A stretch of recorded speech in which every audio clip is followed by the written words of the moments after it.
it is said that life is a mental delusion. You yourself are very high.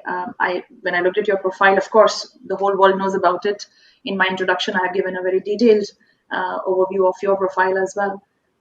How does the intersection of mind happens? Sometimes do you think life, first of all, is a mental delusion? Let me begin with that as a question to you. Yeah, well, I mean, first, thank you very much. You're very kind. Thanks for the kind words. Um, I'm finding it a bit difficult to speak because you spoke so much about with me about Bibek Debroy that I'm feeling a bit overwhelmed. But let's take the other question you're asking. Is life really a great delusion? Yes and no, right? I mean, yes, if you look at it from, say, the perspective of Advaita Vedanta, uh, you know everything is a lie, everything is illusion, but from the Brahman, right? Brahma Satya Jagat Mithya, Jagat Mithya Brahma Satya, right? I mean, the world is an illusion, and only the Brahman is the truth.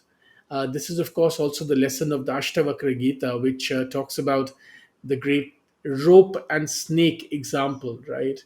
That a lot of times, all that we see around us in the material world that engages us, including causing us anxiety and fear and so on and so forth, and we think of it as snakes, actually are just merely ropes, and we are just deluded by this illusion. So to a degree, yes. And one of the great lessons to learn is that I don't think we have been taught that at the end of the day, at the end of your life and mine and as everybody else's life, there will be a moment when we will give up this body and move into the other, whatever awaits in the hereafter for us, right?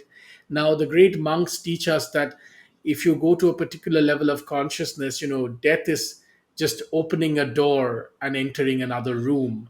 But very few people come to that level of consciousness where death feels like that, right? That you open a door and you enter another room. For most of us, death is so replete with a sense of loss, a sense of despair, a sense of fear, a sense of anxiety, a sense of holding on and clutching on. But I think the purpose of life, at least as far as Indian civilization is concerned, is to bring yourself to a particular level of consciousness where you realize that truly death is, nothing but opening a door and moving to the other room. This perspective is not easy. I don't even need to say that most people realize that it's not easy, but it's not even impossible. Some people feel that it's impossible, we will always identify with the body.